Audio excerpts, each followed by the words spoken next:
Welcome to the Performance Portfolio Podcast with Coop and Coop. Greg Cooper and Cooper Allen bridge the gap between performance and finance to help you build a stronger life and a more resilient future. Let's get into today's episode. Coop. We're kind of rolling with, the last couple of weeks of topics around making or owning mistakes, making corrections, taking accountability, taking ownership. And we're going to take that a step further. And we're going to talk about accountability can't be mistaken for being responsible for everyone and everything. We're also going to tie that into male loneliness. And before I pass it off to you, I'm going to share with the listeners what you sent to me, a little tweet that I think will hit home to a lot of the guys, a lot of the men listening to this, and to everybody, women as well. But it reads, pull up your phone, open your texts, scroll until you find the last guy you texted that wasn't your wife, your kid, your boss, or a contractor. Now count back. Steve stopped inviting you to poker after you bailed 3 Saturdays in a row. That was in 2022. Rob had his second kid in 2023. You sent, congrats, brother. You never met the baby. Eric lost his dad in 2024. You went to the wake and you haven't called since. Pete still sends you a happy birthday text every year. You leave it on red. The male loneliness epidemic isn't a headline. It's those 4 guys you just scrolled past. So you shared that to me out of curiosity, personal connection. What was the thought process there? Yeah, I think, and we'll double back later in the show about the accountability, not conflicting it with responsibility for other people, because there is a tie in here. But starting just with the loneliness epidemic, I'm seeing a lot of people right now, they're saying things or feeling things like, well, I'm second fiddle to other people's life, or there's no future for me, or the world's just not cut out for me to make it, or economy's so tough, and the world's not a village like it used to be for our parents' generation, and nobody's as connected. And where it ties in with taking responsibility is, well, then you be the change. You reach out and text happy birthday. Or when one of my best relationships was, and you know Trevor O'Donnell really well, is I had sent Trevor a happy birthday note after we hadn't talked in probably 10 years. And he goes, hey, thanks, man. Looks like you're up to some cool things. Why don't we grab a beer and catch up sometime?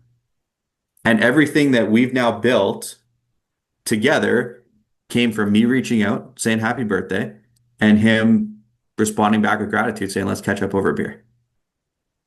So if you're sitting there right now going, well, why don't I have any friends? It's so hard to meet people this day and age.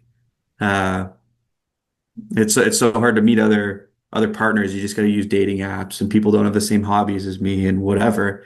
When was the last time you logged into Facebook and wished somebody a happy birthday? When was the last time that somebody put up a post about a milestone that they had? They bought a house, they had a kid, they went somewhere cool, went to a concert, and you just shot them a message and said, hey, saw your post, made me think of some of the old days. Glad to see you're doing well. If you've got some time this summer, would love to catch up sometime. Because what? Because you're worried about what people are going to think? They might think it's tacky. Well, it's why you're lonely. It's why it seems like you're second fiddle. It's why you seem like you don't have good, reliable friends. Because you're so worried about yourself and your own emotions and what's going on in your life instead of thinking about other people and how to connect with other people. If you feel helpless, get helpful. Go start helping some other people. Take an interest in their life. If you're lonely, surely you're not the only one that feels that way. So how about you go be the resource that you wish you had and go be that resource for other people? And you'll notice when you actually finally start being that resource for other people, that those people start to pop up for you. I didn't have a Greg Cooper in my life until I was that person for somebody like a Trevor O'Donnell. for example. So yeah, if you're feeling lonely or you're feeling and maybe loneliness isn't just I'm an introvert or I have no friends. Maybe you have tons of friends, but you don't feel like you have a real connected relationship with somebody. Well, start seeking out people who want to go deeper and build real connected relationships. They're hard to find, but they're not impossible to find. So I'm starting to lose my patience a little bit, Greg, to answer your question directly. I'm starting to lose a little bit of patience with the younger generations that are complaining about how much easier the boomers had it because there's huge truth to it. But our generation is also not really doing anything about it. Oh my God, I can't find a job. Okay, what have you done? Well, I've submitted 20 online resumes. Okay, so you've put in an hour's worth of work. You had AI do up your resume and you clicked mass send on 20 resumes.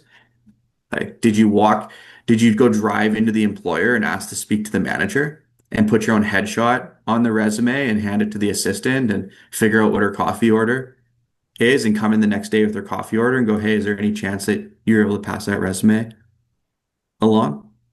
Uh, have you caught up with enough people and built enough of a network where you then can call in a favor and go, hey, I'm looking for something in this industry. Do you know anyone in your network who does something relatively related to any of that? Financially, with the economy being tougher, have you taken advantage of a free financial review? With nutrition being harder to eat affordably and struggling to figure out how do I put good food in my mouth? How do I stay fit? Have you consulted somebody in the space to figure out what to do? Have you considered hiring a performance coach or a nutritionist or a personal trainer? Um, if you're lonely, have you considered maybe how to be a good friend, how to check in on people, how to celebrate people who are going through milestones, how to show area of concern for people that might be struggling? Like we got to get out of this mindset that we're the only person going through problems and that our problems are the worst ones and that the world is just out to get us. Like, yes, the system is not designed for the everyday person, but that doesn't mean that the everyday person is also out to get you and that the world's out to get. There's a huge difference between going up against a system that's not in your favor right now versus living in a world that's out to get you. Those are two totally different things. And whether we're talking about loneliness or health or finances or anything in between, we got to adjust our mindset. And I think one of the only ways to achieve success in the areas, Greg, that you and I focus on, whether it's physical health and mental health or financial health, is that we also tackle the loneliness piece as well. And we could get out of our own way and we just start being a better friend. Because I think when you start being a better friend, your mental health gets better. When your mental health gets better, you start looking at your physical health and your financial health a lot different. And you could be the fittest person in the world and have all the money in the world. If your relationships suck because you suck, what's the point? So that's why that struck a chord with me.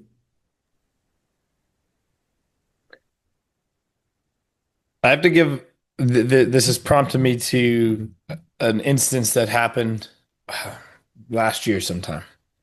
But I got to give a shout out to my buddy, my brother Zach. He runs mentel.ca, mental health, and it's to promote men's mental health, obviously. And June is coming up right away, and we're starting the annual campaign for Men's Mental Health Month. But throughout the year, Zach and I and the other ambassadors, great group of men, we share mental health posts. We live our daily lives focused on that. And I had shared one of his bro check posts. Hey, and the bro check is, hey, text somebody you haven't talked to in a while, whether they're one of your closest friends, one of your brothers, or that distant friend that you haven't talked to since university, to your point earlier, Coop. And I had posted that up on my story. And I was in a phase in my life where I was dealing with some stuff. I was frustrated, I was just frustrated. And I shared it out of habit. And I got a text from somebody who is extremely close to me.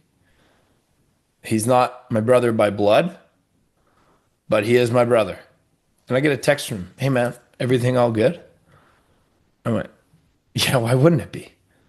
He goes, it's bro check. I'm like, holy crap. Wow, did I lose sight? I shared the thing, but I wasn't doing the thing. Or I was only doing it to the people that I talk to every day. But that was not the point. And he reached out and I had a great conversation with him. And ever since then, every time I've posted, reshared a bro check, I'll text 3 people. How's it going, brother? Or I'll call them. And that is something that we lose sight in the male loneliness epidemic. Where even like I'll take it a step further too. You have a friend in your life that is active on social media. They're sharing stuff all the time, positive stuff, whether it's personal about their life achievements, whether it's personal development stuff, coaching stuff, whatever they're doing. It doesn't matter. Their business. And you don't like their thing. And you don't comment on their thing or you don't message them about their thing. Now, I'm not saying you have to do that every single time, but if you're in that loop of, well, they know I love them, they know I support them, I don't need to do this. It's just a silly thing. But it could mean the world to your brother that you commented a thumbs up emoji, a shaka emoji, whatever, a fire emoji, or a great comment to add to their post. And that to tie it to the responsibility piece, right? We have to take responsibility of ourselves. We can't assume that they know that. They might have at one point that we unconditionally love them and show the support to them. But man, let me tell you, it feels a lot better when you get conditional and you get that impactful, intentional support. Conditional wasn't the right word, intentional was. So don't assume that they know that you support them. They probably do. But over a longer period of time, they're going to start losing sight of that. And they're going to think that you're not around anymore and you don't care anymore. So make sure you check in. And like I said, it can be so simple. Thumbs up emoji on their post. Click the double tap it. Send them a text. Dude, I saw your post. That's awesome. It actually made me think about how I could change something in my business. Or, that's a great John Wooden quote. Thanks for sharing, bro. Love it. Hope things Yeah. are good. And that right there is the bridge between the loneliness epidemic and where accountability does not equal responsibility. In case the listeners are like, how are they going to tie this together? Why is this even related at all? And Greg, that's so perfect. The way that you brought that in was if so, let's say you have a friend who's struggling in their mental health. It is not your responsibility to be their therapist and check in on them 3 times a day, every day, because everybody's going through some sort of mental health issue. And if you're especially if you're a relatively popular person, you probably have a dozen people who have like really bad mental illness. So if you take on all of that as your personal responsibility, you're not going to have time to even go to work, let alone do stuff outside of work, be a parent, be a spouse, take care of your own mental, physical, financial, because you're taking on the burden of responsibility for everybody else.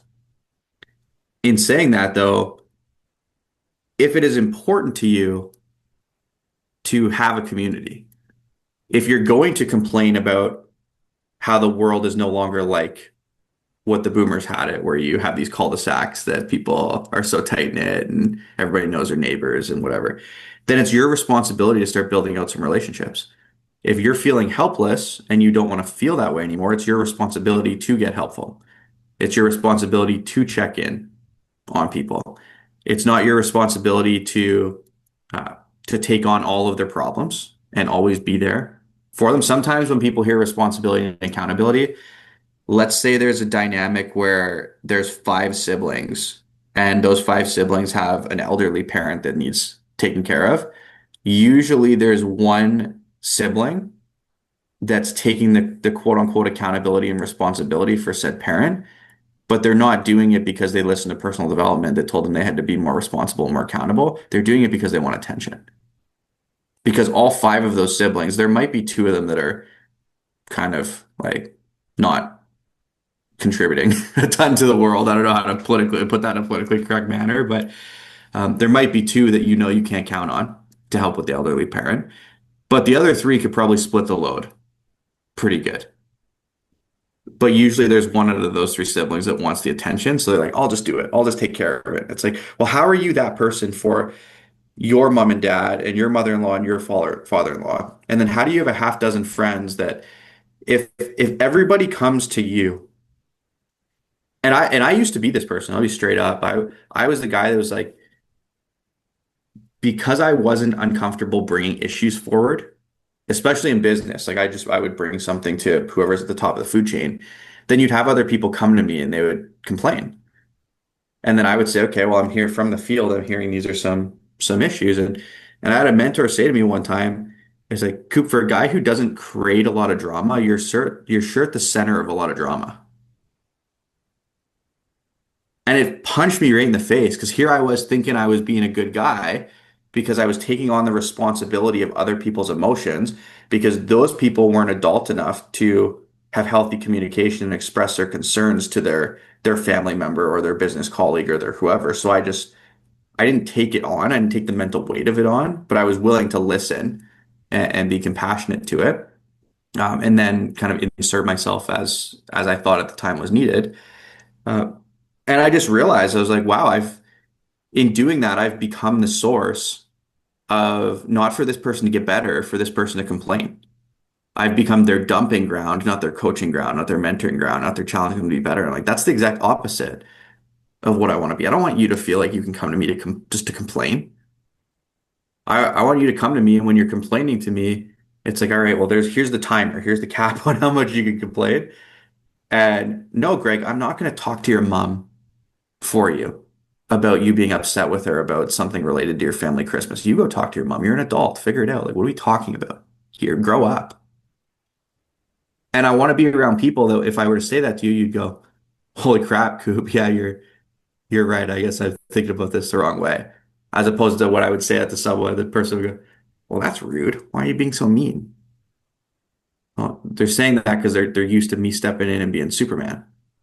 And we do that not because we're a good person or not because we're helping them, but it comes across as if we're helping them. So it's like that dopamine hit that comes with I want the attention of feeling responsible for everybody else. So when we say, hey, do the things to overcome the male loneliness epidemic, to tie it back, that doesn't mean take responsibility for all of the problems of all men. That means just understand what other men are going through and check in on them. Right? You don't have to be there for hundreds of people 24/7, but I mean, if you care about people and you want your life to get better, then prove it. Do more of it. It would take 2 minutes a day to contact one person a day.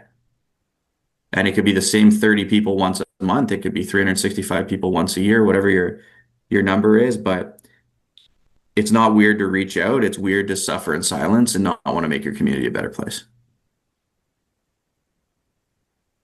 I'm glad you went down that route of, being the person to help everybody. And we talked a bit about it off camera. And I was that person. And there are times where I still am that person. Inherently, I am a problem solver. I like to help people. And I know it's my at times my best and worst trait. But I think I'm very happy you brought that up because yeah, it can create that drama. And unless you realize what's happening and you make the shifts and then you start prioritizing and helping people based on values, based on alignment, based on trust, based on the proper reasons on, yeah, actually I can apply my skills, my unique abilities to this person's problem that I care about, that I want to help. That's a client, that's a stranger, and it'll make sense. And limiting yourself. And it reminded me of this conversation I had with Seb Lavoie, a friend of mine. Unbelievable man. Everybody has seen those leadership things where it's like, oh, you got the rock, the sand, the bigger rocks, and if you put it in the wrong order, it doesn't fit. Seb used that concept in a different way. He talked about a bucket. The bucket is you and your life, and it's slowly filling with water. And if you let that water get to the top, it's going to start overflowing. What is that overflowing? It's not an abundance. It is you took on too much for too many people, for too many things, for too many areas of your life without giving yourself time to poke a hole in that bucket and start the water draining out. because you delegated a task. Oh, okay. So now the water's still going up, but you got a delegation. Poked another hole. Oh, you took a rest day. Okay, now that water is still going up, but you have 2 holes. And you got to keep poking holes in that bucket to make sure that you're giving yourself enough bandwidth. You're saying no enough, that you're doing the things required in your life for yourself to make sure that you don't overflow your bucket with other people's problems and other things that you could ask for help, that you can reach out about, that you could talk to somebody about, whether they're interpersonal or external things. So I thought it was a great concept because we always think about, oh, you got to fill your cup before you fill somebody else's cup. Great concept as well. But yeah, think of it like a bucket. You don't want that thing to overflow. You need to poke holes to make sure that you're giving yourself that bandwidth to help those people. And there's a two-parter to that. I love that is, well, you don't just poke holes, you need to learn how to poke the holes. And you need to make sure that they're big enough to matter. I delegated one task, but then when I delegated it the entire time, I micromanaged the project. It's like, well, then it would have been quicker for you to just do yourself at that point. If you're going to delegate it, make sure that leave them alone. Delegate it out and trust that they're going to do the job. Let go of the perfectionism piece because you have to understand that it might not get done the way you want it to get done, but it's the only way for your bucket to not overflow. yep. So if the alternative is you don't like that it's not done perfect, or you don't like that maybe you weren't the best friend that you thought you should have been, or the best business partner, or the best whatever. But if the alternative is the bucket overflows, which means you're going to drown, figure out that's people for some reason they have this delusion where they think that the alternative to being an 8 out of 10 friend is I should have been a 10 out of 10 friend. No, the alternative to being an 8 out of 10 friend was not that you would have never been 10 out of 10 friend anyways, because you would have drowned in the process and actually showed up as a 6 out of 10 friend. But in your mind, it would have been perfect and it would have felt good. But to the other person, your impact was even shittier than if you would have just delegated. Yeah. Well, and that's the thing too. We talked about it the last 2 weeks. It's not about you. When you make that decision to delegate something, whether it's personally, professionally, and in any area of your life, you have made the conscious decision to delegate it. Coop, I need you to take on this task. Your skill set's better. Whatever reason you're delegating to that person, you have it. Now it's not about you. It's about them. That is their task. You handed them. Let them do their job. Last week, I read the excerpt from Jocko Willink. Yeah, the platoon commander needs to know enough about shooting, but not as much as his number one sniper. That's the sniper's job, right? So let the sniper be the sniper and let them do it. And they're going to do it differently than you. They might do it in some ways similar. The outcome might not be perfect, and that's okay. Because then you can build, and then you can give them feedback. Be like, great, really appreciate you taking that off my thing. Got to fix a couple things, and that's okay. We'll do it together now. But when you delegate. Yeah. Don't. Well, actually, when you delegate or pretend to, and then micromanage, you're just filling your. It's even worse than it was before. And you made that point, right? You could have just done it yourself. It would have been faster, potentially, but it would have caused you a lot of stress. And in those scenarios, and in the tying it back to loneliness again here, is those people that are the yes guys that take on everything for everybody emotionally, physically, in every area, they can create loneliness for themselves because they're going to start resenting people. Not always, but what can happen, and I've seen it happen, is they start realizing people only come to them and talk to them because they know that they'll do everything for them. And maybe they weren't always a person that did something to get something in return, but they start turning into that person. They go, everybody comes to me for everything and I get nothing back. And they lose sight of why they were a problem solver for people, why they offered that help. Because they're getting, their bucket is overfilling. Their bandwidth is run out. They don't have time for their own thing, for anybody's thing, to think about a free thought, to take a rest. and it Yeah. creates resentment in how people help. And then they'll stop helping and they shut down and they become lonely, depressed, angry, and filled with a lot of negativity because they didn't just take a breath and learn how to put a hole in their bucket. What's crazy about that, Greg, it's so true, is that people don't realize that's not anybody else's fault. It's your own fault. If you've got, oh my God, my parents are always asking me this, and my in-laws are always asking me this, and my spouse is always asking me this, and this person's always expecting this, and this person's always exactly what you just said is perfect. It's because you've created the conditions where people think they can get that from you. And if you want to help them, yeah, don't just give them a fish all the time. Teach them to fish. Like maybe the first couple times you gave them a fish, but at some point, like you got to teach people how to wipe their own butt, man. Like, and I see this all the time. People get into this all because they don't plan ahead. They start making decisions instead of making decisions when the bucket's empty. They don't plan out, here's what I'm going to do once my bucket starts to get full. For me, I will look at a 12-week plan and go, I know that 3 weeks into this, at running at that pace, I'm going to need to take a half day off where I don't talk to anybody. Not my wife, not my kids, not my whatever. Treat it, I say, hey, Nat, I'm going to need to just treat it like I'm going to work, but I'm not going to go to work. I need to, I don't know, whether it's lay in bed, be on the couch, be on the golf course, I need to disconnect.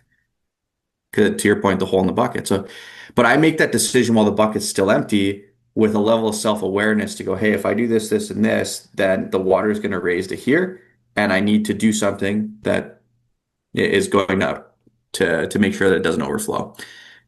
By doing that ahead of time, it avoids the emotional panic decisions that come when the water's up to here. Because when the water's up to here, that's when you quit going to the gym altogether. You give up your gym membership because you don't have the time to do it. It's when you quit the business because you feel like you don't have the time to do it. And now you're sitting there in a scenario where you're still carrying the weight of all of these other people. You haven't put up boundaries to the the kid or the parent or the friend or whoever. You've just stopped going to the gym for yourself. You've stopped building your business for yourself. You cut out all of the things to help yourself. So not only are you still drowning over here, you're also the second part earlier. I mentioned there was two parts to it. The first part was learn how to poke the holes properly. The second part was also learn how to carry the weight. Because there's going to be times in life where there's so much water that no matter how many holes you poke, the bucket's going to be close to full. So you need to increase your capacity to be strong enough to carry that bucket the more it gets full. So in doing that, if you've stopped going to the gym, if you've stopped picking up overtime at work to make more money, to be able to have a good safety blanket in your savings, if you stopped that business that was going to get you to where you want to go, all in the name of taking care of other people and doing all these things that are you feel like you're obligated to do, and it comes from you think it comes from a good place, but it just comes from an ego that you got to get rid of. Then it's not working. You got to stop making, if you're listening to this, stop making decisions while the water's up to here.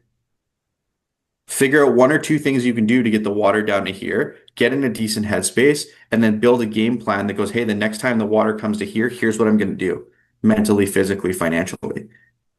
Hey, I've got a game plan right now where I'm going to the gym 4 days a week and I'm working on my side business 20 hours a week. Okay, well then when crap hits the fan, instead of letting go of all of it and quitting all of it, how about work on your business 3 hours a week and go to the gym once a week?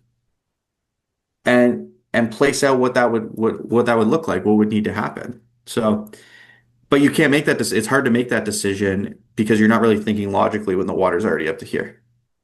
So stop waiting until the water gets to here for you to make all your life decisions because none of them are based in logic. They're all based in emotion. And even when you think they're logical, they're not as logical as they could be because it's coming from a place of scarcity and a place of, well, I'm so busy. I'm so busy. It's like, really? Then how come people that are 3 times as sick as you or 3 times as busy as you, have 3 times the amount of kids as you, work 3 times the amount of hours as you, how come those people are figuring it out? What's the difference? It's not that those people are any better. They're human. They just see it through a different lens and plan through a different lens and do those things when they're in a different emotional state and have surrounded themselves with better resources and better people that are equipped to learn how to poke better holes in the bucket and carry the bucket better. So that's the best thing I love about personal development, man. Is you start to realize that life isn't rocket science. It is if you let it, and then it becomes quite frustrating. This conversation made me think of a couple things. So I've shared this before on the podcast, and I share it very often. It is a quote from my dad, and it has stuck with me my whole life, and I share it because it is so true around this topic: male loneliness, accountability, all of everything we've talked about today. From Coop himself, the third Coop, the OG Coop. Never do more than you're willing not to complain about. If you're the man, the guy that helps all your friends, say yes, knowing that you have the ability to help them, and don't expect anything in return. Go in with that frame set, with that mindset, and then you will not be disappointed when, after you built that deck for them, because you said you would, you brought all your tools, they bought all the lumber, whatever the scenario was. They didn't pay you, give you beer, give you food, whatever.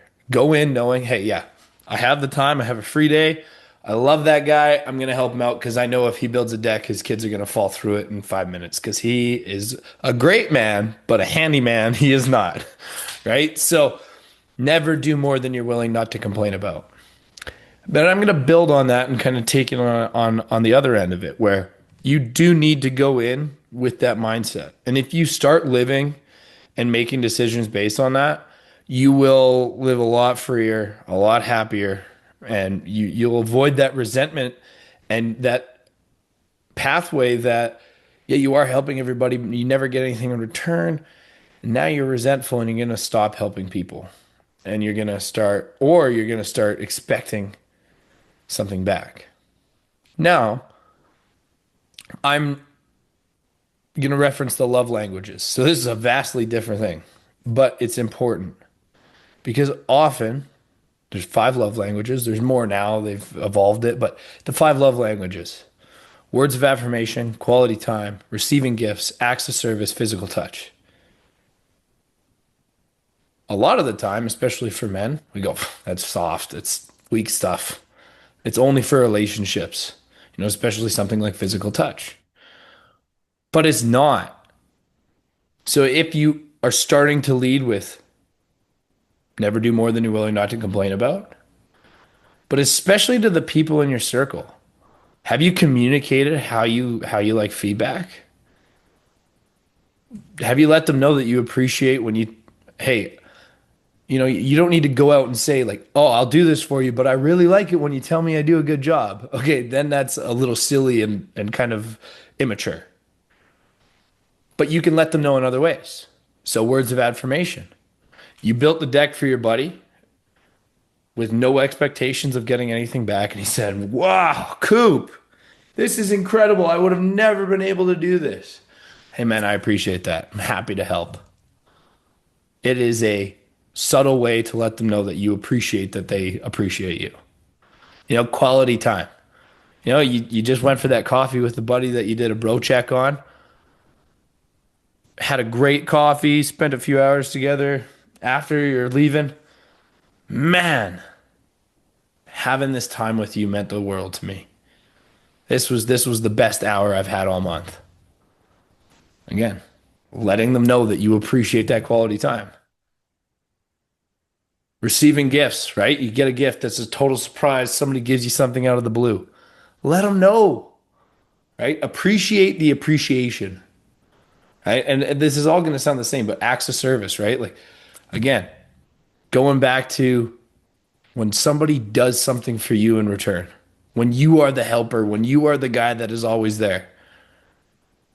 Man, I got to say, Coop, I love helping people, but man, does it feel like the burden, the weight just got lifted off my shoulders because you showed up for me today. Right? Physical touch. Yeah, we're guys. Wow. I'm a hugger. You don't need to have a deep, intimate hug, right? I'm not gonna kiss my bro on the cheek or nothing, but yeah, I'm gonna give him a hug because I love those guys. Those are my boys. Good handshake, that sort of thing. That is important, right? So if you are feeling like alone, it's because you're not communicating to the people around you. Talk to your guys. You know, share that appreciation. Let them know how you act, how you feel, how you think. And yeah, some guys are listening to this and I've lost them. But the love language thing isn't just for your girlfriend or for your wife. It's not all about, the intimacy of it. It's about showing up for your people the way they need you to, understanding how they need you to. Well, and if you're like, yeah, I've lost them already. If you're someone who's like, yeah, Greg lost me. Okay, I've turned back. I've tuned back in now because Coop's talking. Greg's done. Hopefully they transition off this weird peachy stuff that I don't want to hear about. I would challenge you to look at somebody you know that's 30 years further ahead than you with the same mindset. Look at how overweight they are. Look at how crusty they are. Look at their worldview. And just ask yourself, regardless of what's actually going on in the world, is that a worldview that you want to adopt? Are you going to be okay being that much of an overweight, miserable prick when the time comes? Because that's the reality. You're gonna try to be so hard your whole life that you're gonna die early of a friggin' heart attack because there's no love in your heart. I'm the tough love guy. No, you're the guy who can't love because you shut down that side of you. Because the minute that Greg started talking about it, you're like, oh, I'm gonna tune out. It's kind of weird. Makes me feel weird. Yeah. You know what makes me feel weird? When I'm going for a walk with my dog or my kids, and you're the crusty, grumpy neighbor on the porch bitching about everything. That's what makes me feel weird. So, how about that? How do you like them apples? I think people How do you don't. like them apples? It's just Suck on that. sometimes you gotta be direct with people, man. They don't realize how much people don't understand the consequences of their inaction or of their limited thinking. And you got to interview your future and understand here's what I'm going to turn into if I'm not willing to make some changes and face a little bit of discomfort in my life.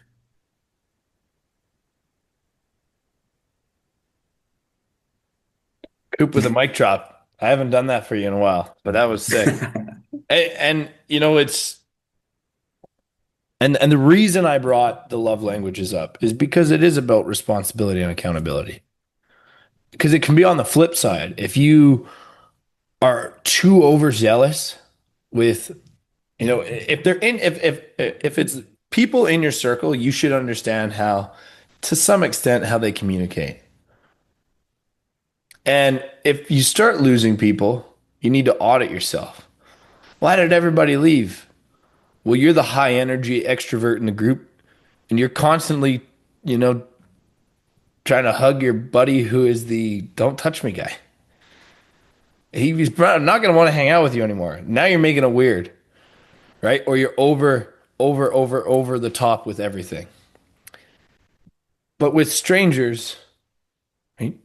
Positive, genuine interaction is all that is necessary. Wave when you're out for your walk, right? Hey, how's it going? Especially if you walk the same circuit every day or, every week, whatever your duration is, you're going to see the same people, right? Like, because they're doing the same loop. Hey, good morning. Good to see you. Have a great day. Oh, that's a great looking dog. Is he friendly? Can I pet him?